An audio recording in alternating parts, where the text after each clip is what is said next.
Bueno, primero que todo, bienvenidos y bienvenidas. Welcome to this new class, a new course about los principios de la poética griega y el periodo arcaico. Para los que no me conocen, mi nombre es Dylan Leonardo Corrales, soy licenciado de la Universidad del Atlántico de la ciudad de Barranquilla, en el país de Sudamérica, el primer país suramericano que es Colombia, quien le da la bienvenida a toda esta riqueza multicultural proveniente de nuestras tradiciones y nuestras luchas y batallas lingüísticas, y en el cual hoy quiero impartir con ustedes una clase basada en los principios de la poética griega del periodo arcaico.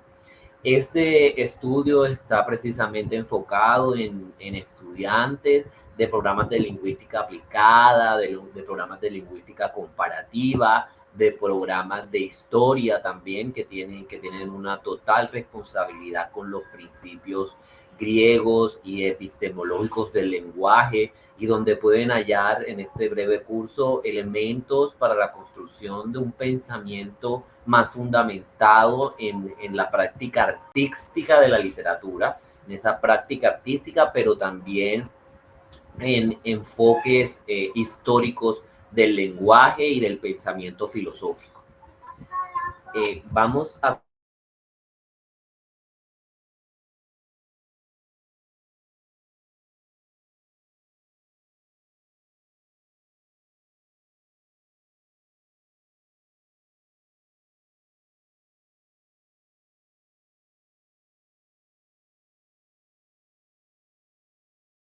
ver como matriarca de la especulación racional, como patriarca de la razón. Los griegos son considerados los patriarcas de la razón.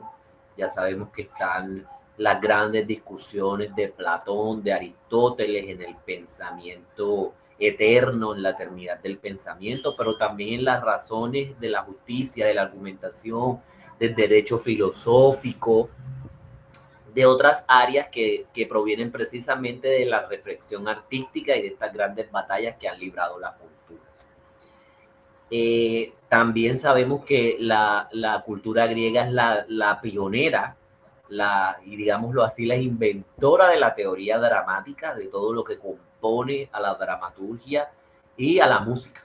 También le debemos a Grecia principios musicales corísticos que están inmersos dentro de la estructura de la poesía arcaica. Entonces, esas son algunas de las fuentes primarias que le entregan a la cultura griega una pauta de culto, una pauta de originalidad, y principalmente los orígenes de la literatura. En Grecia también se encuentra gran parte de los orígenes de la literatura, y que para este curso se van a necesitar personas que tengan los oídos y la escucha abierta a la comprensión de otras dinámicas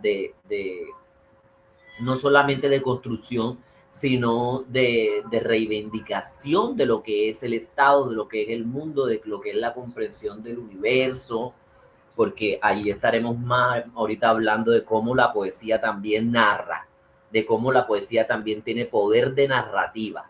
De hecho, cómo la poesía en sus orígenes es de estructura narrativa. ¿Ya? Pero estos serán elementos que serán construidos en otras épocas, y le darán mayor parte a la bibliografía de la cuentística y de estas remodelaciones de lo que es contar. Y en esa parte también le abrimos campo a las personas que les encanta, como lo decía ahorita, las personas que les encanta escuchar, que les encanta escuchar a otros hablar, que pueden hallar en los demás un espacio de tolerancia a pesar de su diversidad, de las personas que encuentran en diferentes estrategas del pensamiento la oportunidad para considerar el valor de los seres humanos, y más aún el valor de quienes ya no están. Aquí veremos mucho el tema de la consideración. Por eso esta primera parte la quiero enfocar en esto. ¿Qué tanto consideramos a los otros? ¿Qué tanto consideramos la importancia de la cultura dentro del lenguaje? ¿Qué tanto consideramos digámoslo de esta forma, la jerarquización del pensamiento y de las estructuras que organizan el mundo de los seres humanos a través del lenguaje, y qué tanto consideramos a esos que están prestos a aportarnos esas construcciones y que aman desarrollar ese tipo de construcciones? Sin más preámbulos, podemos pasar a este concepto del canon de la belleza griega. La belleza proviene precisamente de Grecia. El concepto de la belleza trasciende las estructuras narrativas. En Grecia, la belleza no es solo producto del cuerpo, no es solo producto de la desnudez.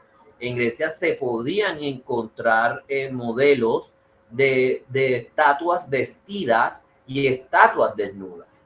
No porque precisamente la desnudez o el atavío podían ser modelos digámoslo así, también de configuración de la vida de la polis, no, pero también eran espacios para delimitar lo que es propio del cuerpo y lo que es de las prácticas culturales. Es por eso que el Coré es un modelo artístico que también diferencia estructuras de cuerpo del cuerpo griego que proviene del mundo egipto antiguo. Entonces nos encontramos en una cultura que no fue cerrada, por el contrario, se mantuvo en unos estándares de belleza multiplicada en otras culturas, ¿no? De concepciones diversas de otra cultura. Y es por eso que vemos cómo los griegos conquistan la cultura babilónica, de cómo los griegos conquistan la cultura egipcia, de cómo los griegos llegan a entrar hasta entre la cultura india, y tenemos a nuestro gran y único y más grande rey de todos los tiempos, Alejandro Magno, Alejandro de Macedonia. Entonces, allí hay unas excelentes películas que les recomiendo que vean, como Alejandro Magno, donde protagoniza Angelina Jolie un papel impecable y maravilloso como su madre, pero que también nos da cuenta del modus operandi de los hombres y de la grandeza y de la mítica, de esa mítica también poética y sonora de la cual han nacido los pueblos y las tradiciones. Entonces, aquí por eso les muestro un modelo de esta diferencia de estatuas, de esta consideración de belleza, porque inclusive el modelo mesopotámico y el modelo egipcio se encuentran en museos históricos de Grecia, se encuentran en museos históricos de Roma, y es de bien o de otra manera. Basta decirlo que allá iremos ahora que tomemos a Hesíodo y que tomemos a otros poetas, cómo la poesía fue también parte de la dimensión de la unión de culturas, de cómo la poesía contribuyó al desarrollo y hasta el desarrollo creativo y en la práctica de la creatividad, precisamente porque la belleza es propia, la belleza es parte de la concepción creada del hombre. Esa misma literatura que pudo ser oral, que pudo ser luego escrita, comenzó a volverse metamórfica, a encontrar su propia, lo que yo siempre he denominado, su propia metáfora cuántica, y ha llevado a unir toda la concepción de belleza cultural de nuestras naciones. No, por ejemplo, no hablemos solo de la concepción de belleza de la concepción de belleza griega. Podemos poner un ejemplo en esa estructura, y es que Grecia es la que hace parte de ese principio. Esa unión entre egipcios, entre mesopotámicos, entre babilonios, o como lo queramos denominar, entre esas, inclusive luego que el imperio romano dominara incluso hasta el pueblo judío, con base en la interpretación y en la historia que había vivido al recibir al mundo griego como parte propia de la configuración de su nación. hizo que veamos nosotros repetidos varios modelos de pensamiento y de mundo en otras culturas. Los mayas tienen pirámides. Los egipcios tienen pirámides. Los mayas tenían templos, los egipcios tenían templos, los incas tenían templos y también pirámides. Es decir, la concepción y murallas. Entonces, murallas también tenían los chinos, murallas también hicieron los indios caramarí de nuestra tierra. Para los que somos colombianos y sabemos la historia caribe, ese modelo de pensamiento no es solo parte propia del mundo, sino que también se repite. Y esa forma específica de comportarse también es lógica de otros hombres. Y por eso Grecia, en los estudios histórico-literarios de la artística del mundo, aparece como la pionera de la belleza, porque ella es la que incluye dentro de sí modelos de pensamiento que se encuentran entre otras culturas. No estamos diciendo que otras culturas no lo hagan, o que estuvieron libres o no libres de hacerlo, pero sí destacamos la belleza estructurada producto de la libertad griega. Y ahí sí vamos a ver todas esas batallas que se producen para la libertad, porque es que la libertad no solamente es un enfoque de lo mucho, la libertad también viene de lo poco. Y es por eso que al principio de la introducción, y apenas llevamos 11 minutos y vamos grabando poco, no hemos entrado a la profundización de lo que veremos hoy, este tipo de videos se les está pidiendo para personas que tengan amor por la comprensión de la literatura, de la oralidad, de la escucha, de la comprensión, de la atención, de la disposición y de la consideración. Entonces, pasemos en la continuidad de este tipo de estructuras.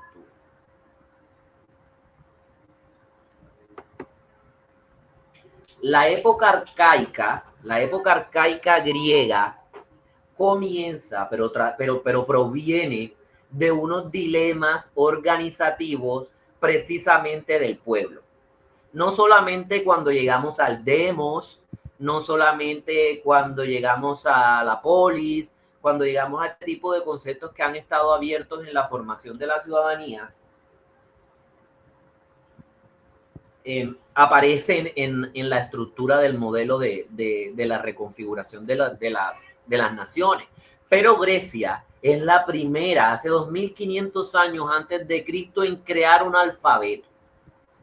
Nosotros sabemos que había otro tipo de escrituras, la cuneiforme, sí, pero Grecia es la primera en centrarse en alfabetos sonoros, vocálicos, consonánticos.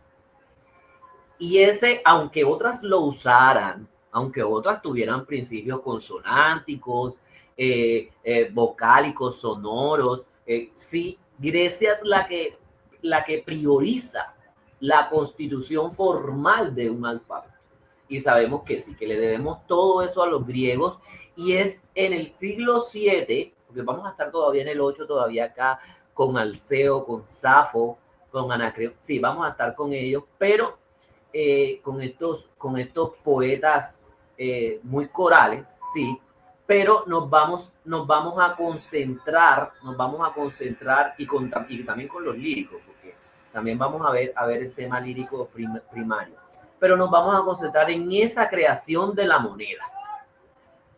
Aunque la moneda ya existía en la Tierra Media, el impacto de la moneda en el auge de las ciudades, estados de la polis que vemos configuradas estrictamente al desarrollo social y a los principios sociales de los ciudadanos, que en este tiempo todavía sigue siendo una raza que no ha comprendido la función política, porque no han llegado ciertos filósofos, porque cuando hablamos también de filósofos, tenemos que abrirnos a una concepción fundamental de la teoría de lo que es el universo, de lo que es el mundo y de lo que es el hombre. Entonces, en esa tripartita hay una manifestación del dinero como un medio a fin de organizar, de generar estructura, de permitirle acceso a varios tipos de ciudadanos, que ya tendremos otra clase para definir ese tipo de ciudadanía y los tipos de ciudadanía inclusive grecorromanas y latinas. Vamos a ir conforme a esos procesos. Entonces, este tipo de moneda comenzó a habitar Grecia desde las guerras médicas, y creo yo, no me gustaría ser atrevido a decirlo, pero creo yo que antes, porque este tipo de organización permitió la consolidación de un mundo pleno griego, de un mundo en el que las familias tenían acceso a, que los reyes tenían acceso a, que ciertas ciudadanías no tenían acceso a, y esa configuración del mundo fue permitiendo el discurrir del desarrollo y de la evolución de Grecia, ¿ya? Para quienes por de pronto el dinero podría ser una condición de sapiencia, de erudición, de transformación, para otros la ausencia del dinero y la creencia en el que el dinero y la materialidad no iban a desarrollar el mundo griego, vamos a verlo también en filosofías que se van a ver más adelante. Y vamos a comenzar a considerar esas filosofías que no consideran la riqueza como un bien de la plenitud. Entonces, allí ahondaremos. Aquí estamos viendo las zonas del Imperio griego. Miren todo lo que abarcó Grecia.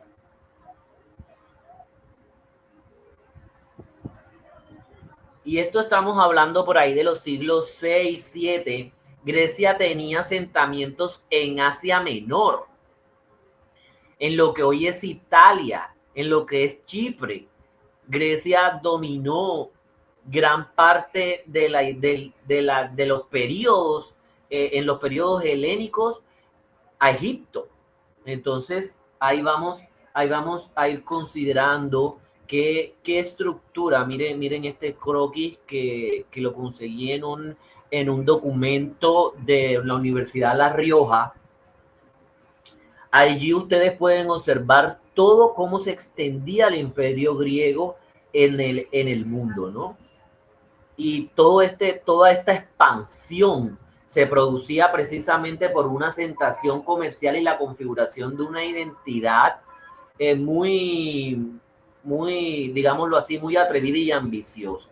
Entonces, donde la moneda impacta, donde impacta el vocabulario, donde impacta el lenguaje y donde impacta la filosofía, también impacta la cultura.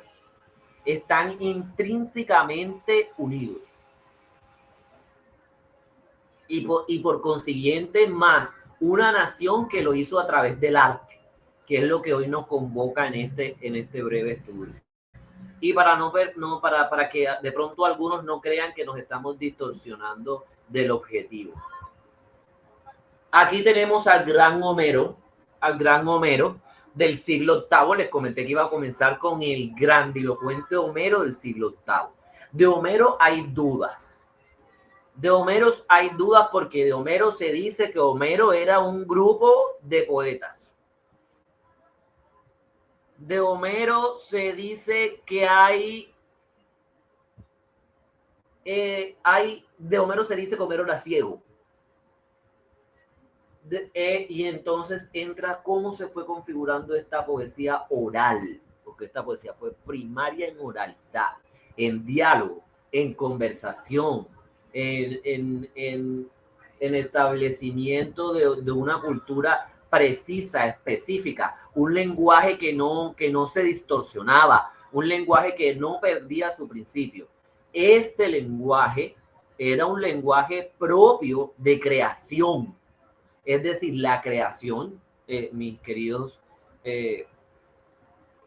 digámoslo así, mis queridos estudiantes y las personas que están utilizando este video como parte pedagógica también de sus trabajos,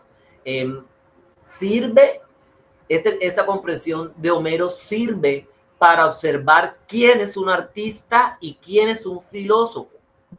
y si el filósofo al final termina siendo un artista. Yo creo que sí. Yo creo que sí, porque el trabajo de la teoría dramática de Aristóteles es y que recalca y que Chista, que ya viene gestionándose en Sócrates, viene del arte, viene de pensar en la posible forma de la creación. Y lo que también hace el arte, y lo primero que hace el arte es crear. Esa es la misión de la creatividad. Y entonces ahí considero yo muy importante reconocer, por ejemplo, cómo la Ilíada y la Odisea entran primariamente en la unión con los dioses, ¿ya?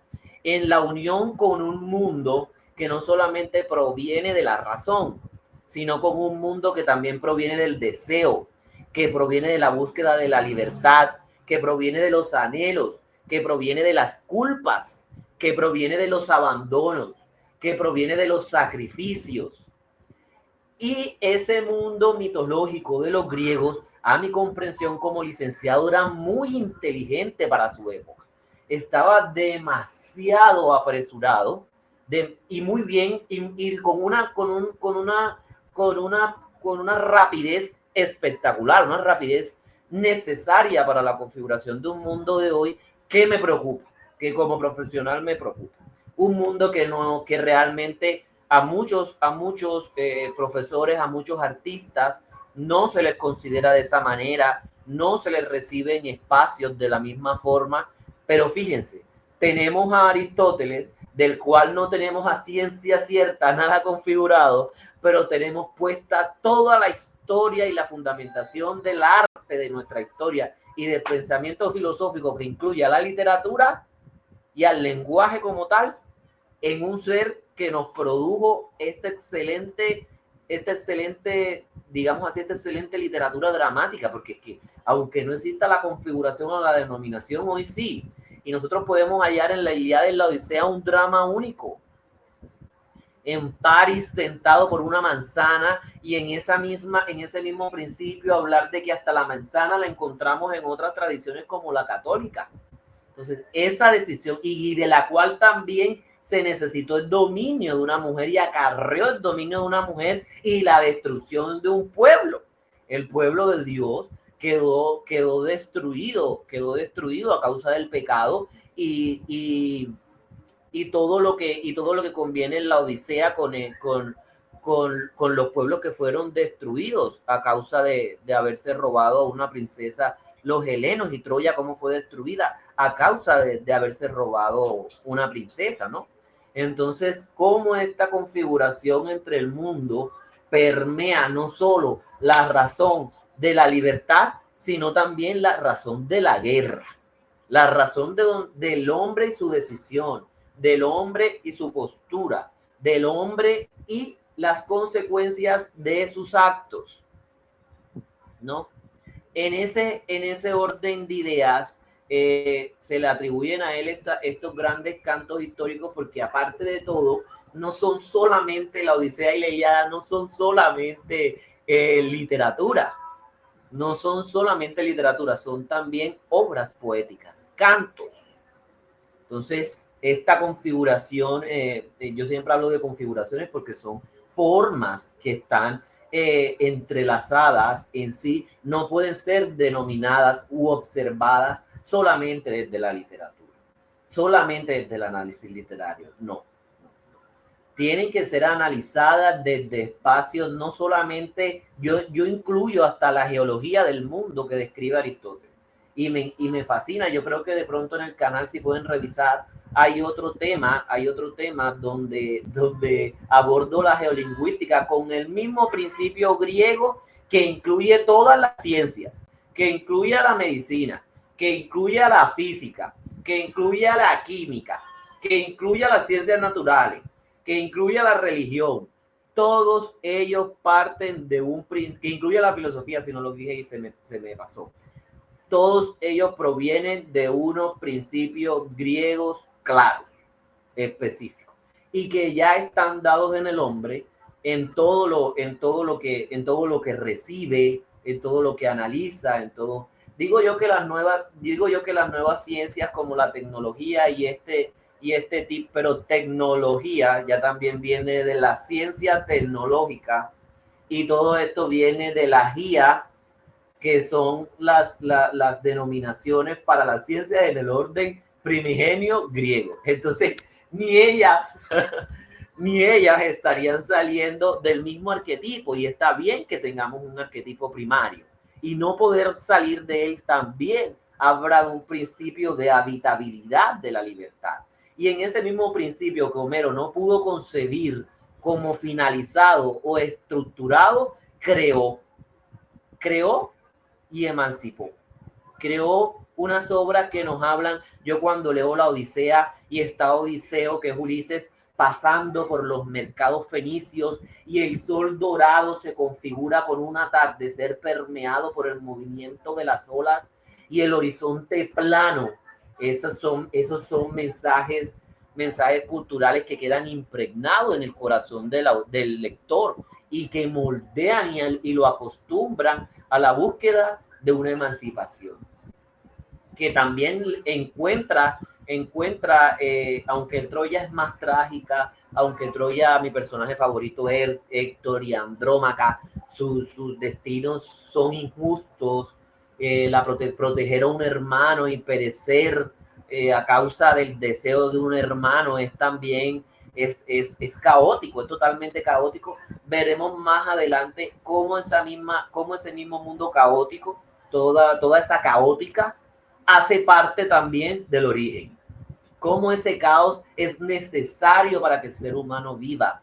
Cómo ese caos le permite al ser humano encontrar la idea de la creación. Y creo que Homero tuvo, o el colectivo que desarrolló a Homero, o quien organizó y multiplicó la filosofía y el arte homérica, tuvo que vivir a través de esas palabras, tuvo que encontrar sentido a su espíritu a través de esas palabras, y me imagino que sin imaginar que todo esto vendría a tomar peso en nuestra época, pero también comparto lo que sucede con Homero y me gusta lo que sucede con la estructura de la persona de Homero, porque sé que en nuestros planetas hay muchas personas que están siendo olvidadas y poseen unas cualidades maravillosas, muchas personas que tienen unos dones que deberían estar multiplicados, pero tal vez suceda como sucedió con Homero, tal vez suceda como le sucedió a la moneda griega, ¿ya?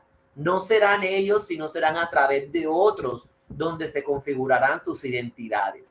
Entonces, eso también es muy interesante ver que el Homero no vivió, y hasta donde hemos podido estudiar los lingüistas y los que nos gusta la lingüística griega, Homero de pronto no vivió y gozó de ese prestigio, pero lo tuvo después de muerto. Así muchos que aunque no lo hayan logrado, por lo menos los que somos muy creyentes en la vida, sabemos que hay mucho en nuestro potencial que no solamente pertenece a nosotros, sino que también es parte de nuestros ancestros que vivieron en nuestra cultura.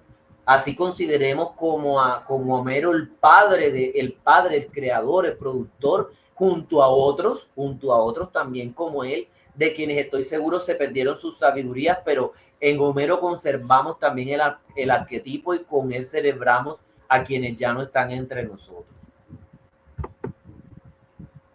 Es donde nacen los géneros. Ellos fueron muy específicos en los géneros.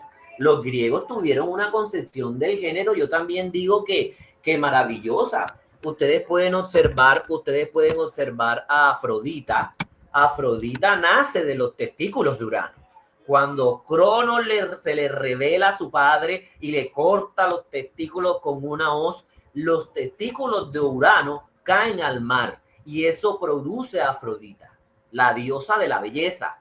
Quiere decir que aunque se le entregue como una condición general al hombre, es general, sí, porque se le sigue entregando un dictamen creador, se le une al ímpetu del mar. El mar es lo más místico, del mar proviene la vida científica, según la ciencia del mar, del océano proviene la vida. En los pequeños estanques se desarrollaron los estromatolitos, entonces de allí las bacterias que pudieron darle oxígeno al agua y a nuestro planeta. Entonces, fíjense que el género fue la condición que los griegos observaron de todas formas.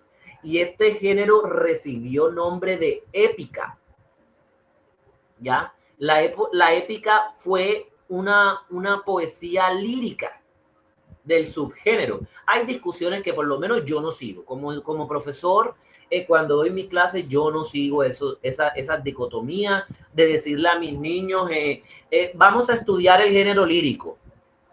Vamos a estudiar el género. Digo, todos son géneros y comparten similitudes. Todos son géneros y comparten diferencias. Y todos son géneros y están estructurados a través de una fuente primaria que es el lenguaje. La matemática sin el lenguaje matemático no pudiera existir. La física sin el lenguaje físico no pudiera existir. El lenguaje mismo sin él no pudiese ser. Entonces allí hallamos todas esas fuentes que generan la organización de las estructuras que tratamos de interpretar, pero no quiere decir que sean únicas y estén divididas. Y aquí podemos observar cómo, por ejemplo, ya viene epos, que significa narración, y cómo epos tiende a recoger esa intención de una poética que narra. Da miedo, da mucho miedo cuando tú ves a los profesores discutir de cómo la poesía es poesía y no mezcle, y usted no puede mezclar esto con esto, cuando sabemos todos que la poesía cuenta. La poesía, al contar, al crear, al delimitar simbolismos, al comparar situaciones, al desarrollar paradigmas, paradojas, figuras que tanto pueden ser literarias como poéticas, entran en el tema de contar. Y todo cuenta. Toda expresión cuenta, toda malinterpretación también cuenta, toda ausencia cuenta, todo nuestro contexto cuenta. Pero enfocados en este efecto de historia, el epo era contar. El epo era contar. Aquí ven ustedes la Ilíada, que se divide en 24 cantos. Entonces ustedes me dirán, pero ¿será que entonces la música no cuenta? La música no es un cuento. Profesor, cuento es cuento y música es música. No. La poesía puede ser música, la música puede ser poesía, la música y la poesía pueden ser cuento. El cuento, la poesía y la música pueden ser lo mismo. Asimismo, el triunf lo podría hacer 6 veces, que fue lo que estaba buscando explicarle, pero a la vez sí. Cuento puede ser poesía y música. Música puede ser poesía y cuento. Y poesía puede ser música y cuento. Todos pueden encontrar en sus aspectos elementos narrativos, y era lo que les comparaba a ustedes, y no podemos mentirlo, está probado. La Ilíada tiene una estructura poética sonora, ¿ya? Y canta la guerra de Troya, ¿ya? Todo el tema de Aquiles con Agamenón, de Tetis, su madre, diciéndole, si te vas con Agamenón a la guerra, morirás glorioso. Pero si te quedas aquí, tu nombre se perderá con los años.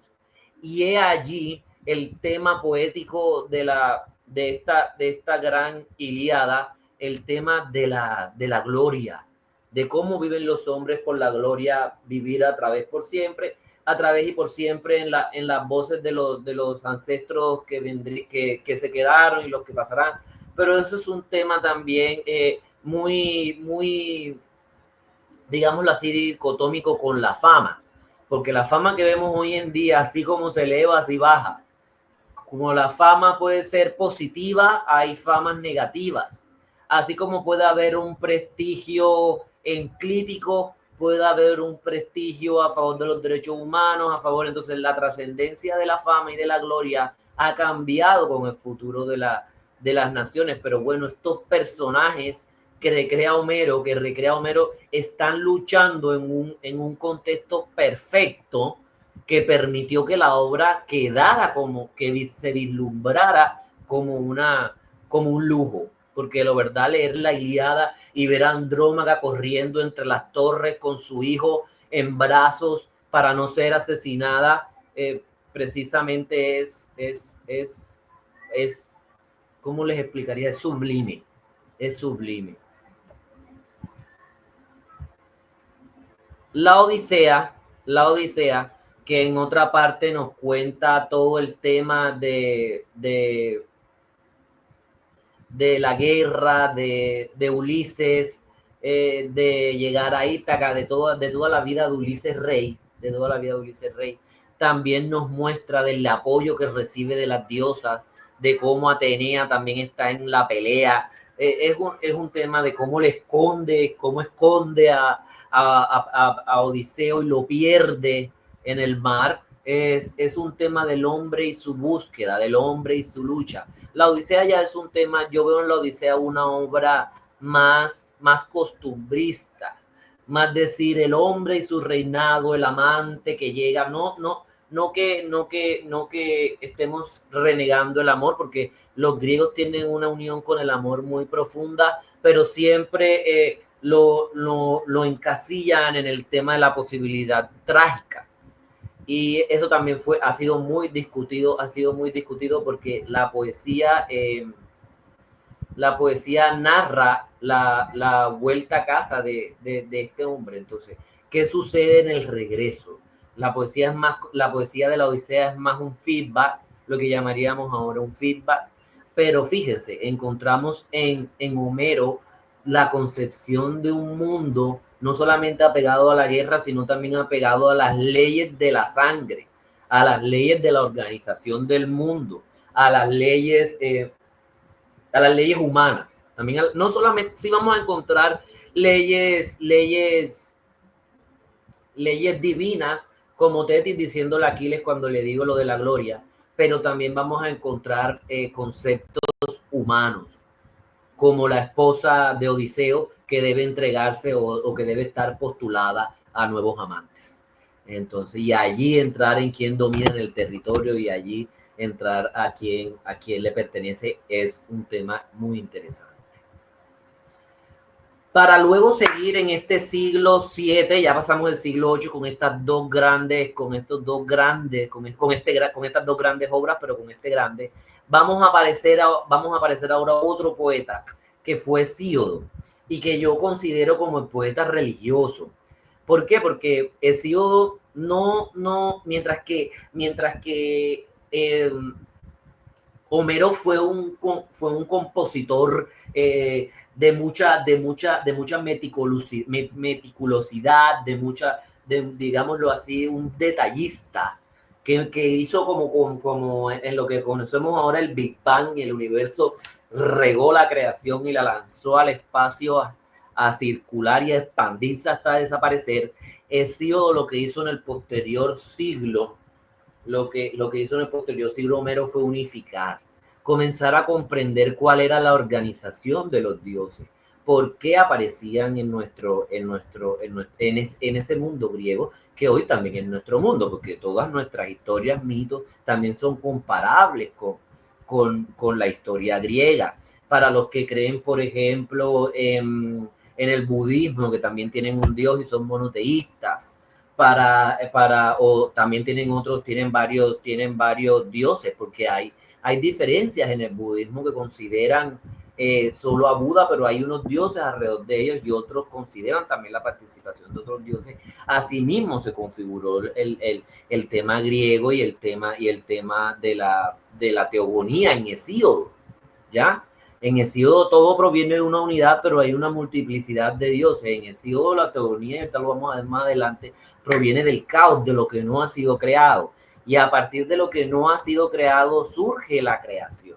O sea, en sí vamos a ver la unión entre lo que no es y lo que es. Y ahí mismo podemos hacer extrapolarnos culturalmente y vemos el yin y el yang, el bien y el mal, la oscuridad y la luz.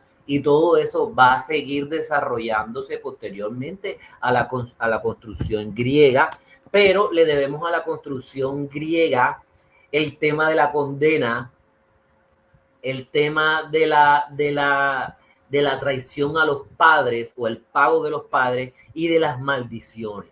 De las maldiciones, esa organización política, digámoslo así, política, porque también se habla del poder, quién gobernaba y quién no gobernaba, porque estos dioses también tenían unos modelos de gobierno y esas concepciones de gobierno eran plasmadas en diferentes lugares. Por ahí estuve viendo, antes de que profundizamos con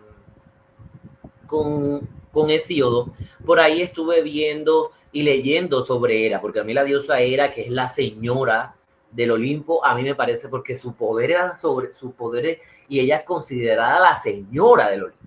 Entonces, ese tema con ella es muy interesante porque a ella se le atribuye la agricultura, se le atribuye las ornamentaciones, las decoraciones, o sea, a ella se le atribuye todo eso y eso es muy interesante porque comencé a notar en varios estudios de universidades griegas y de universidades españolas que tienen conexiones como Nebrija y estas otras, que tienen conexiones también con los temas griegos, unos estudios que hablan de los diferentes momentos históricos que Hera y Zeus fueron adorados. En muchos momentos eran adorados como la pareja y se les celebraban sus bodas en diferentes tipos de templos y culturalmente se celebraban las bodas de Zeus y de Hera. En otros periodos de tiempo no se celebraba su boda, sino el despojo de su relación.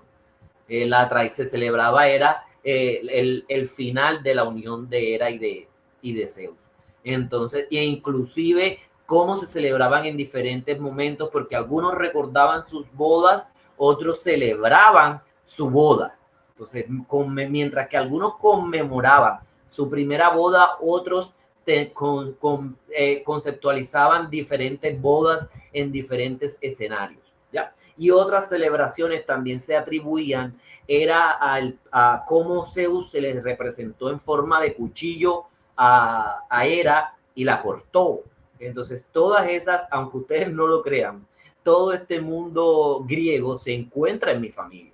En mi familia también hay una proximidad muy espiritual, de hecho, desde niño lo comparto, en una relación que hay espiritualmente con los dioses. Yo tengo una tía que se llama mi tía Marley, y a mi tía Marley siempre la considero como mi diosa Hera, porque ha sido como mi madre, ha sido muy instructiva, mientras que a mi tía mayor, la hermana mayor de mi madre, la veo como Homero, e inclusive a mi mamá le digo Tetis por sus senos. Entonces mi mamá es muy cosquilluda y trato de jugar con ella y le digo Tetis, y siempre le he dicho así. Entonces, son unos temas también espirituales, digámoslo así, de la identidad que configura al hombre y con los que se identifican. Y ese orden que ellos promueven, podríamos estar diciendo hasta ahora, viene no solamente de las configuraciones y de las consideraciones, sino de la diversidad tipológica que se conocía de la ciencia. ¿Para qué? Para que estos poetas, estos grandes artistas escogieran una pequeña pila. Homero pudo decir, yo voy a ser filósofo y terminó escribiendo literatura. Hesíodo pudo ser considerado poeta, pero era filósofo o religioso. Entonces allí podemos ver la diversidad que hay sobre sus grandes pensamientos y sobre su gran aporte a la organización de los géneros literarios y a su diversificación. Aquí les dejo un enlace que no sé si lo pueden copiar, verán muchos temas, especiales, por ejemplo, de la teogonía, que aunque también es un poema, también es una obra poética, narra. Ya dejemos de creer que la poesía solo enamora, podemos dejar de pensar que la poesía no es narrativa, dejemos de pensar que la poesía no puede ser novela, dejemos de pensar que la poesía es solo arte, no. La poesía tiene otros conceptos fundamentales que han servido para el diseño y para la constitución de las sociedades que hoy vemos.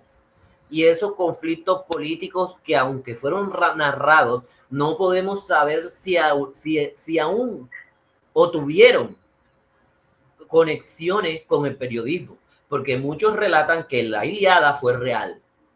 Entonces, todas esas conexiones con lo que pudo ser real pueden ser más críticas. Y esa crítica puede estar fundamentando una conexión con lo humano de forma real. Entonces, ahí entraríamos nosotros a dejar el tema de la creencia de que todo debe ser racional y nos comenzaríamos a dar cuenta que a veces la mítica, que a veces la poesía, que a veces todo esto, digámoslo así, kinésico, inclusive kinésico, mental del ser humano, puede convertirse en realidad y desarrolla puntos sobre los cuales se basa la realidad. ¿Ya?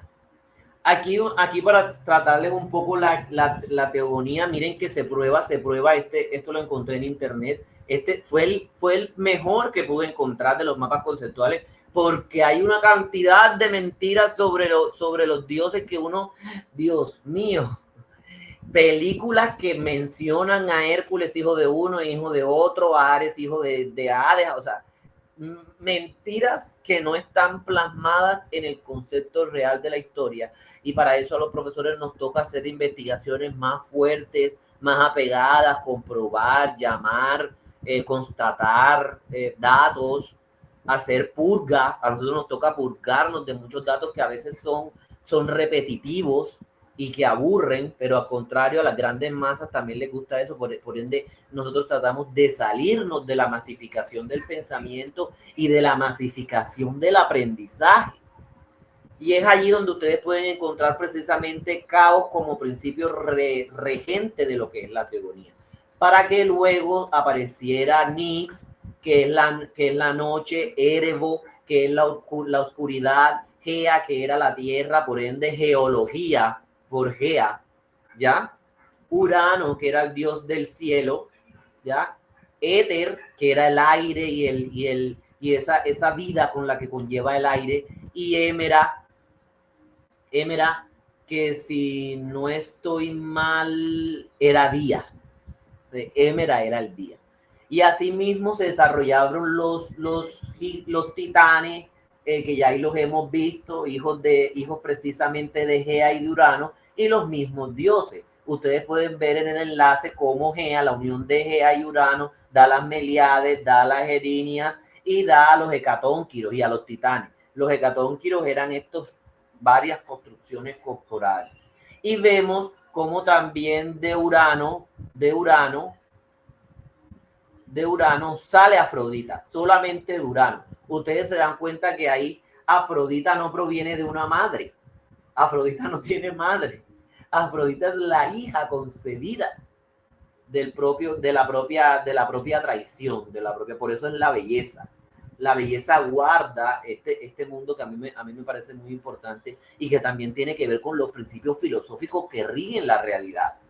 Yo este año, aparte del proceso que estamos llevando, quiero explicarles algo y que me parece que es muy metódico y muy conceptual hablarlo también aquí, pero debería estar diseñado para una sola clase.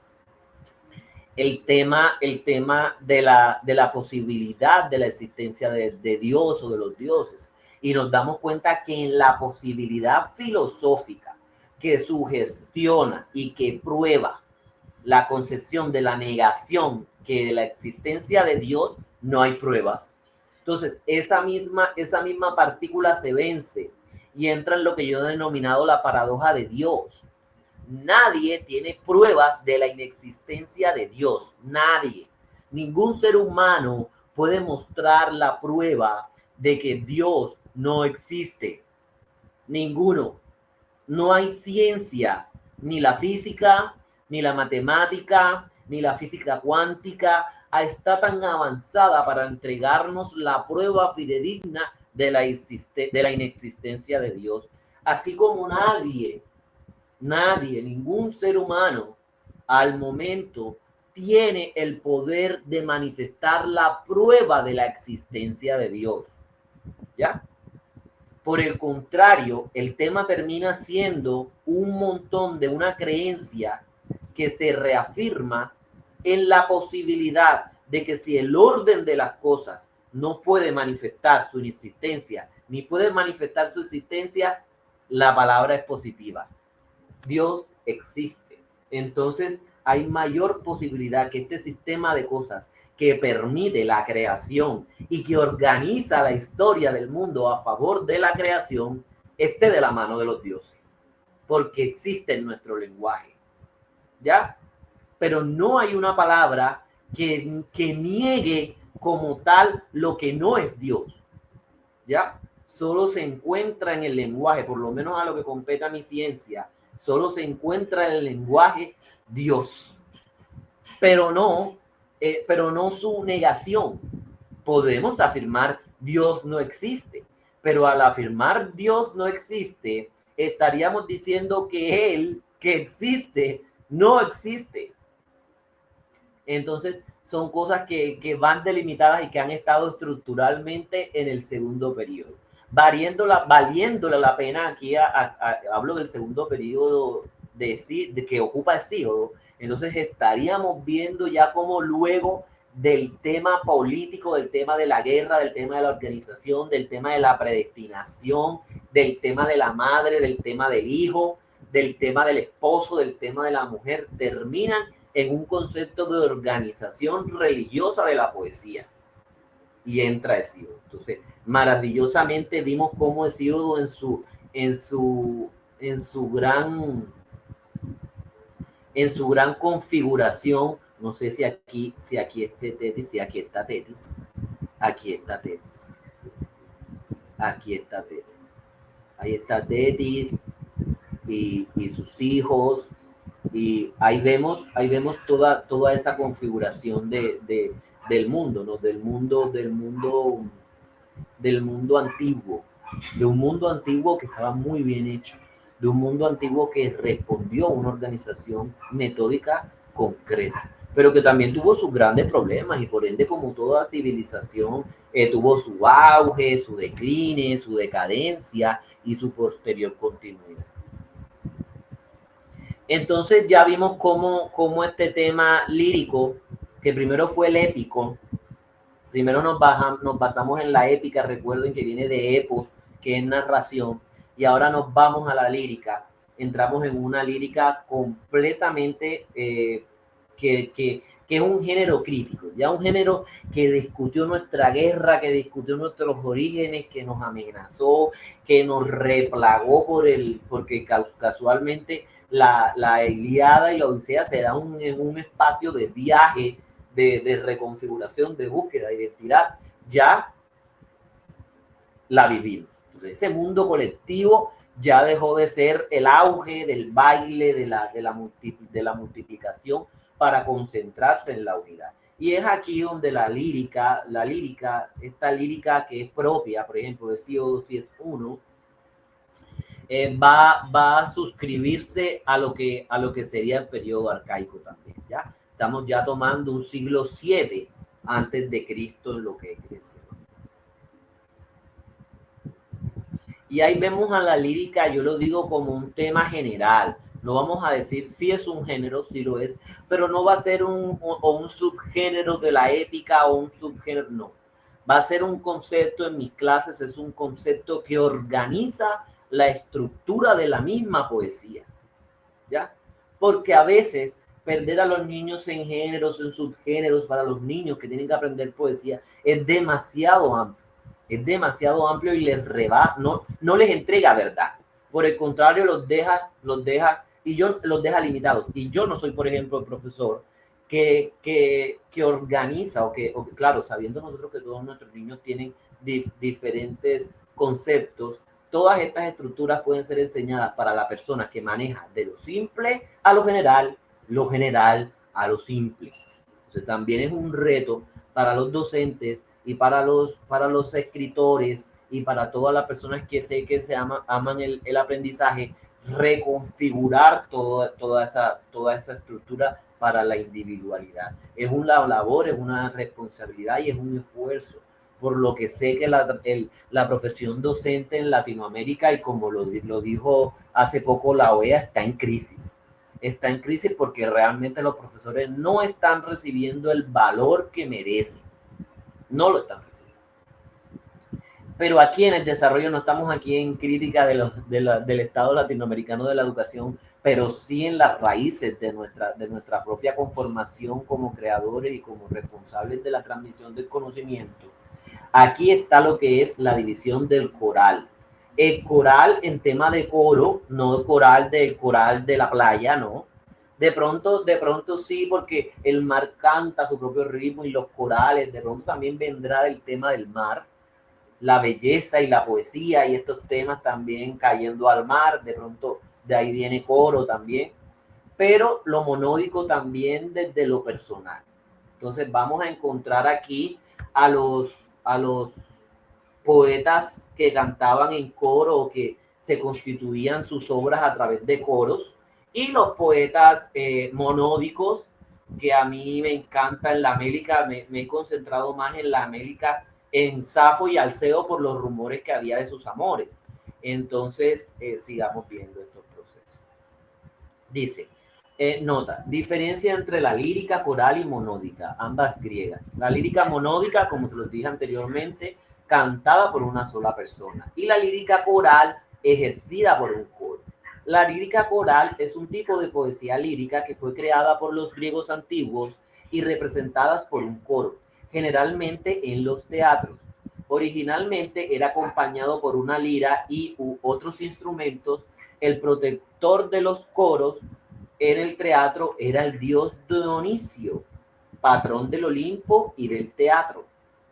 La poesía yámbica en Grecia, por el contrario, la yámbica en Grecia nació en la esfera pública de las fiestas rituales religiosos. Por eso les dije, comienza a ser un tema más la poesía, un tema espiritual, un tema religioso. Y se llama así por utilizar el pie métrico denominado jambo, compuesto de una sílaba breve y otra larga, y agrupado por lo general en trímetros yámbicos. Su contenido es fundamentalmente propio de la sátira o de lo satírico, y podría decirse que en la poesía yámbica el precedente directo de la sátira latina. Entonces ya veamos cómo toda esa organización del mundo fue dándose por consecuencia en otras culturas. Y dice, el canon de los 9 poetas líricos más importantes, que es con lo que quiero compartir con ustedes porque quiero contarles una historia, y seguimos. Aquí vemos a Alceo, ya lo ven, el tiempo de Alceo es muy importante que los docentes, que los estudiosos del lenguaje puedan saber dividirse en qué es el siglo VII, cuándo comienza y cuándo termina el siglo VII, cuándo comienza el siglo I y cuándo termina el siglo I, cuándo comienza el siglo XV y cuándo termina el siglo XVI, porque una persona que no tiene habilidades para conocer el pasado, muy difícil va a ser que pueda conocer la organización de su futuro. Entonces, yo sé que es una tarea, no se imaginan el sacrificio de comprensión como cuando era más joven para mí, llegar a entender qué era la división de los siglos. Para mí era una cosa que yo sentía que no podía. Hasta que un día, de forma genética, creo que genética en la apropiación de la lingüística y de los lingüistas que me acompañaban, comprendí todo ese proceso. Entonces allí se da toda esa regulación del tiempo y obviamente de lo que avanza con el mundo, ¿ya? Ustedes pueden ver todo lo que es los poemas monódicos, poemas que solo canta un intérprete, la estrofa laica por su extensión, precisamente por su configuración, y Alceo también en su abanico de influencias, tocando en estos hermosos escenarios corísticos. Bueno, ya corístico no, porque aquí ya no estaríamos en la poesía coral, pero sí en la monódica, pero estos escenarios eran hechos para eso, ya eran hechos para reflexionar sobre esos estilos. Y no crean ustedes que lo corístico a veces no podía transformarse en monódico, porque sí tenían particularidades. Aquí hay un poema de Alceo muy bonito, que dice: vivo una vida simple, ay de mí, en un destino rústico, queriendo oír rumores de asamblea y de consejo. Oh, Agelicilaidas, lo que tuvo mi padre y el padre de mi padre mientras envejecían entre estos ciudadanos malos unos con otros, de lo que me han echado, y huyo hasta este confín como Nimacles, hasta este sitio, guarida de lobos, lejos de la batalla, que no es lo más acorde con el fuerte abandonar la sedición, y hacia el recinto de los venturados dioses, ando sobre la negra tierra, con habito con mis pies lejos de las desgracias, allí donde las lesbias de largos pelos marchan a lidiar en belleza y suena en torno un inefable eco femenino, santo griterio anual. Aquí podemos ver el espíritu de Alceo y nos damos cuenta que es un hombre de decisión, guarida de lobos. No solamente pastoriles fueron las comunidades hebraicas, los griegos también fueron comunidades pastoriles. Y hasta los egipcios, la mayoría de los europeos, de los asiáticos y todos nosotros los seres humanos hemos sido comunidades pastoriles. Entonces podemos ver cómo Alceo reconoce la identidad del mal a través de una vida simple y se lamenta de ello, de su destino que realmente es rústico, de un destino, y Alceo era muy poderoso. Alceo era un excelente poeta, un ilustrado para su época. Safo, que también se le dice la décima musa. Imagínense, a Safo se le conoce como de las 9 musas, se dice que Safo era la novena, era la décima, perdón, de las 9 musas se dice que Safo era la décima. También ha de componer, y de quien también se decía que cuál era el tema con Alceo, que ahí había algo interesante entre ellos. Y dice: igual parece a los eternos dioses quien logra verse frente a ti sentado, feliz, y goza tu palabra suave, suave tu risa. A mí en el pecho el corazón se oprime, solo en mirarte ni la voz acierta. De mi garganta a prorrumpir, y rota calla la lengua. Fuego sutil dentro de mi cuerpo. Todo presto discurre, los inciertos ojos vagan sin rumbo, los oídos hacen ronco zumbido. Cúbrome toda de sudor helado, pálida quedo cual marchita hierba, y ya sin fuerza, sin aliento, inerte, perezco muerta. Es una excelente poeta, quien puede verse a sí misma, quien puede ser traslúcida, quien puede encontrar en sí su mitad, su límite, su vida, su muerte, igual que a los dioses. Entonces podemos ver en ese concepto de religiosidad de los dioses, así como lo está hablando Alceo, en este mundo de males, de dirigirse hacia el recinto de los dioses. Así Safo también reconoce a los dioses como parte mística de su ser. Entonces, entre ellos se hallan inevitablemente identidades divinas. Anacreonte también, que fue un poeta lírico de Lesbos, fue más como creyente del amor, de la vida, del culto a Dionisio, de la bebida, de la celebración. Entonces podemos ver también la celebración como una parte ritual de la vida religiosa lo vemos en Asia Menor, todo esto que es actualmente Turquía, pero en otros tiempos eran populares en sus territorios. Y arduamente boxeada, y ahora levanto la vista y la cabeza. Mucha gratitud te debo por haber del todo escapado a Eros, oh Dionisio, de sus lazos arduos por causa de Afrodita. Es como el hombre también escapa de la belleza y del encierro y del límite. Es muy interesante ver. Aquí tenemos a este Sícoro, que precisamente viene su nombre del coro, de maestro coral, y que fue un poeta muy interesante, que también habita desde que tomamos Alceo y hemos conformado el poeta a los poetas que son miembros del canon de la poesía arcaica. Entonces, esto era un canon que se constituyó hace mucho tiempo y es parte también de la historia poética de Grecia.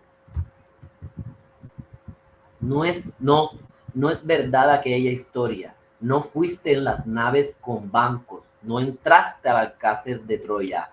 Ya ven, cómo su sátira está reafirmando que si fuiste a Troya, que para ellos Troya fue algo real. Y esa religiosidad se entrelaza, se mezcla con la añoranza de la negación, de decirte no eres, no puedes. Y ahí tenemos otra parte, que esta es de la editorial Griegos, que dice: oh musa, tú alejando las guerras junto conmigo y celebrando las bodas de los dioses y los festines de los hombres y las fiestas de los bienaventurados. ¿Ya? Por eso les estoy diciendo cómo Grecia comenzó a tener diversidad política y es algo muy interesante de ver. Les recomiendo, busquen para los que les gusta el tema de los dioses, para quienes les gusta el tema de la lectura y de la escritura poética, buscar la vida de la diosa Hera es muy interesante. Y aquí llega el poeta del cual yo quiero hablar, para que terminemos, ya pronto terminamos este pequeño cursito breve de una hora, digámoslo así, más reflejado en el diálogo, más reflejado en la escucha. Podemos ver aquí todo el tema de Ívico. Ívico es un poeta que a mí me encanta porque Ívico tenía voz de cantante.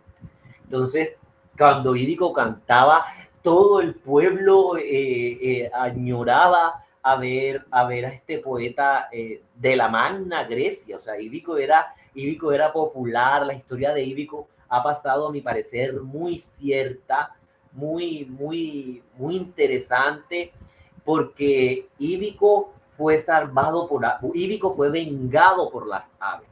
Imagínense que en uno de estos, ustedes saben que los grandes parques griegos siempre han sido maravillosos y, por ejemplo, ustedes en la foto que vieron de las costas griegas, ustedes se dieron cuenta que hay como un parecer, mucho para los que conocen la ciudad de Cartagena, hay un parecer increíble entre la ciudad de Cartagena y Grecia y el ambiente griego. O sea, ustedes vienen a Cartagena y ustedes se dan cuenta que hay como una alianza. De hecho, la arquitectura de Cartagena es romana.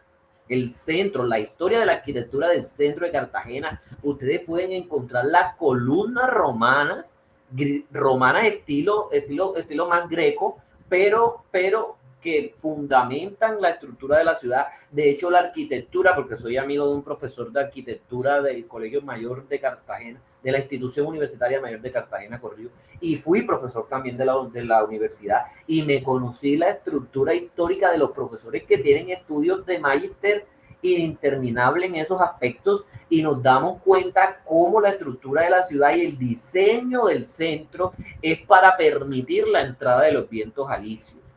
Y su estructura de los vientos alisios fue comúnmente diseñada igual en Grecia. Los griegos también tendían a construir con del propio coral, columnas de la propia piedra del coral, las fachadas, precisamente para que no se deterioraran. Entonces pueden ver ustedes en el centro de Cartagena una unión, digámoslo así, histórica, que le sirve al turismo hoy en día y que es muy interesante de ver. Entonces, en esa parte, también para retomar el tema de Ívico caminaba por los parques, por las grandes vigas, y era de cantar, y a él le gustaba ir cantando solo. Él no era, Ívico no le gustaba estar, Ívico tenía sus momentos de representaciones y todo, pero Ívico era un joven que le gustaba caminar por las calles e ir cantando solo. Ívico no se sentaba a cantarle a la gente. Ívico no llegaba a cantarle a los ciudadanos. Ívico llegaba a cantar y él con su música se sentía, y ahí va Ívico. Ívico en una de esas entró a un parque donde había unos ladrones. La envidia, el odio, les llenó el corazón y mataron a Íbico. Pero huyeron y el crimen de Íbico había quedado impune hasta el momento. Resultó ser que allí en la imagen que ustedes ven hay unas garzas. Hay unas garzas. Y ustedes ven que hay personas que están en una partecita como en una cuevita, pero esas eran entradas a teatro. Estos criminales que están siendo apuñalados por las garzas y que algunos están recibiendo, creo que flechas de otros que también los han matado, sucede, y que están también peleando contra las garzas, sucede que cuando matan a Íbico, las garzas estaban presentes y ellas vieron que habían matado a Íbico. Al ver la muerte de Íbico, ellas se resintieron, lloraron y despegaron del parque. Pero un día, los criminales de Íbico entraron en grupo al teatro y cuando escucharon que la obra les recordaba a Íbico y la obra que estaba puesta no era de Íbico, no era el símbolo de Íbico. Íbico obviamente ya estaba muerto, pero el drama y el tacto de haber tocado sangre, de haber quitado la vida de sangre poética, de sangre artística, los hizo salir llorando, corriendo del teatro. Las garzas, al salir ellos del teatro, las garzas les dio más ira y los atacaron hasta matarlos. Cuando la gente ve que las garzas los están atacando y ellos salen dando gritos, la gente también se da cuenta, ellos son los asesinos de Íbico, porque las garzas lloraban con la misma fuerza humana, por decirlo así, con la misma fuerza humana y natural. Yo no, me retracto, yo no le diría humana, yo le diría con la misma fuerza natural de ver a Íbico, de haber visto a Íbico fallecer entre sus manos. Y ahí ustedes ven una imagen que hay alusiva esa imagen es antigua, sobre los asesinos de Íbico. Y esa es una de las grandes conexiones que quiero gestar con ustedes hoy. El lenguaje es completamente natural. Esta mística también es nuestra. Esta mitología es nuestra. Hace parte de nuestra vida. Nos lleva paso a paso sobre todo lo que nos cubre. Y también nos protege. Y no solamente nos protege, nos venga cuando la injusticia se hace en contra de los que aman el arte, de los que aman la música, de los que les encanta la historia, de personas cultas que no se pierden con lo pasajero de la vida, ¿no? Aquí tenemos un poema, pero vamos acá tenemos Hartmann. Hartmann también era otro poeta, pero Hartmann a mí me gusta Hartmann porque Hartmann era como Superman. Hartmann, cuando tomaba el tema de la poesía, Hartmann era lo mejor, pero Hartmann desaparecía. Hartmann, hay muchos temas sobre Hartmann, que era espartano, también era como una especie de aliento, era el poeta de la guerra, de esto, del poder de la unión entre los dioses y el espíritu, pero Hartmann después era como una construcción. O sea, ya después Hartmann no tenía relevancia. O sea, Hartmann también es un poeta muy interesante de ver y la poética de él es muy comparada. De hecho, estos poetas, aunque ellos hacen parte del canon, podemos revisar y en lo que hemos visto una cultura unida, una cultura muy parecida. Tal vez como si supieran, el que sabe la ciencia comparte las similitudes con otros. Entonces, musas del Olimpo, colmadme mi alma con el anhelo de una nueva canción. Corro a escuchar la voz de las doncellas, que el aire puro dan el himno de su hermoso cantar. Entonces, pueden ver ustedes cómo este mundo natural. Ven, musa Calíope, hija de Zeus, inicia un poema de amor. Pon pasión en el himno y gracia en la danza. Aquí tenemos a Simónides, que escribió diversos temas sobre la nobleza, sobre los bailes, sobre tipos de obras de peanes, que se llamaban peanes, y también era tío de un poeta que vamos a ver que es Baquílides. Entonces, tenían relaciones familiares. Por eso yo les estaba diciendo, no crean que el poeta del canon de este siglo posterior al primer siglo de la poesía va a ser de este ciclo lírico coral y monódico, pero también de este primer ciclo épico. Y no quiere decir que no estén contándonos, Aquí vemos que era un peán, que era un canto dirigido a Apolo. El hiporquema también, que era una especie de danza mímica animada. También vemos el epinicio, también lo vemos aquí se los dejo para que lo revisen cuando puedan, el himno, la oda, también que hacen parte de textos de ese mismo género lírico, pero aquí aparecen como subgéneros, ¿no? Porque también hay diferencias. Yo no les diría subgénero, sino les diría las diversidades de la estructura general, del género estructurado. Por eso siempre les digo, yo no comienzo a discutir sobre género porque mi intención no es comenzar a crear diferencias, sino a integrarlas y a ver sus diferencias también como similitudes. A ti puede que no te gusta el pan, pero a María no le gusta la leche. Usted diría, pero no, somos completamente diferentes, porque a mí no me gusta el pan y a María no le gusta la leche. Es mentira, somos completamente iguales. A ti no te gusta algo y a María tampoco le gusta algo. Entonces, ahí es donde va. Siempre les pregunto a mis estudiantes, pongo en el tablero, en la pizarra, coloco 1 igual a 2 y le hago una pregunta y coloco el signo de interrogación. Les pregunto, ¿será que 1 es igual a 2? Lo primero que responden los niños es, no, profesor, no, porque los están enseñando es solo a ver diferencias. No se les enseña a los niños a ver igualdades. Entonces les dije, bueno, resulta que 1 es un número.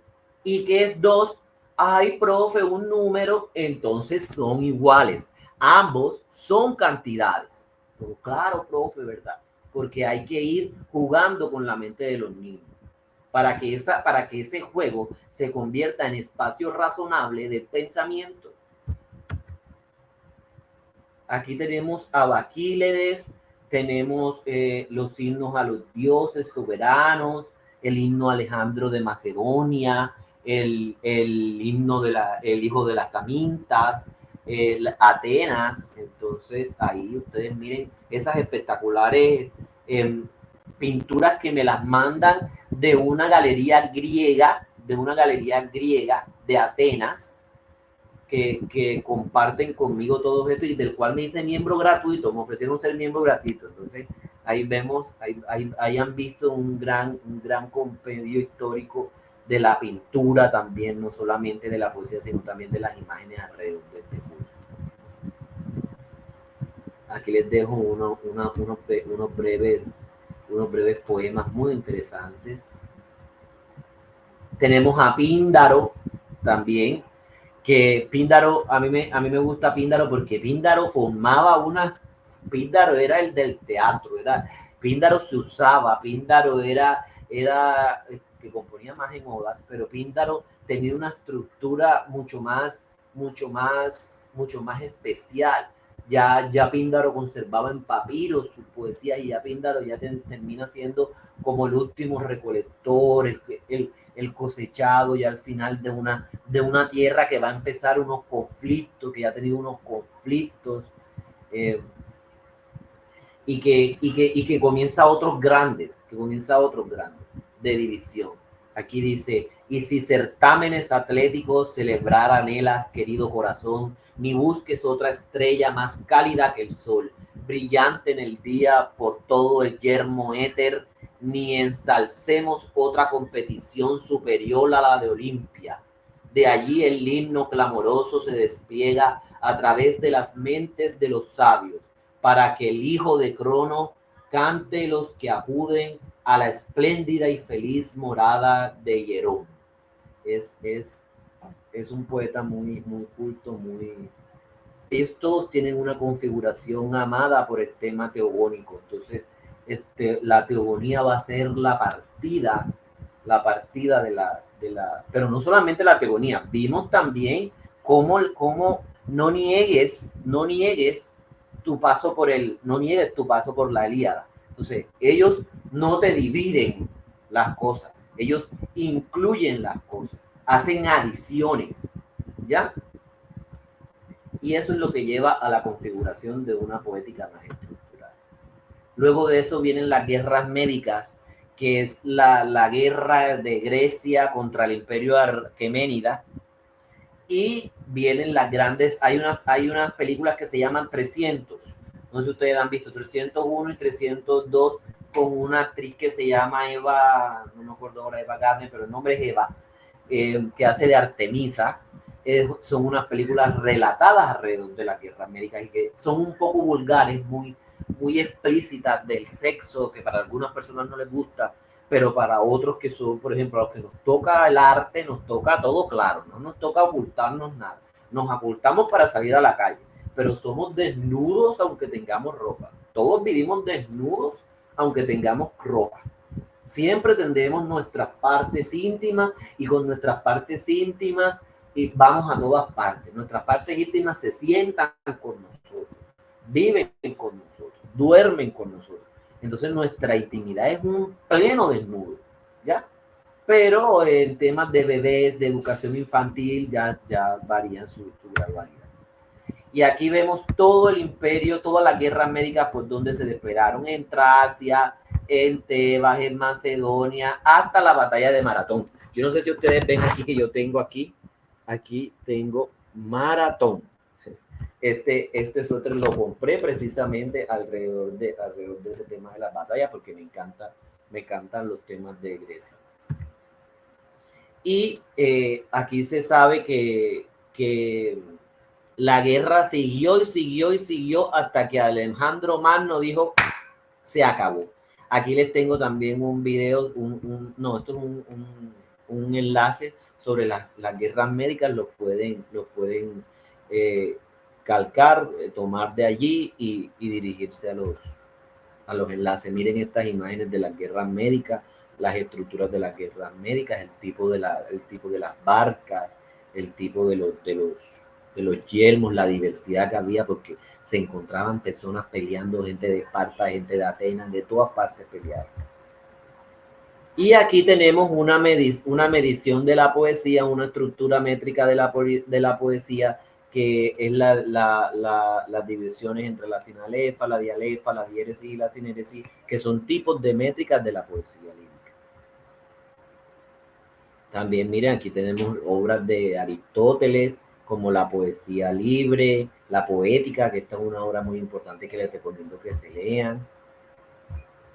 Y hasta aquí terminamos. Les quiero dar las gracias por haber compartido conmigo este pequeño paso a ese gran universo dorado, lleno de héroes, de mitos, de dioses, de cosas que no me alcanzaría la vida para darles solo una introducción a la literatura griega.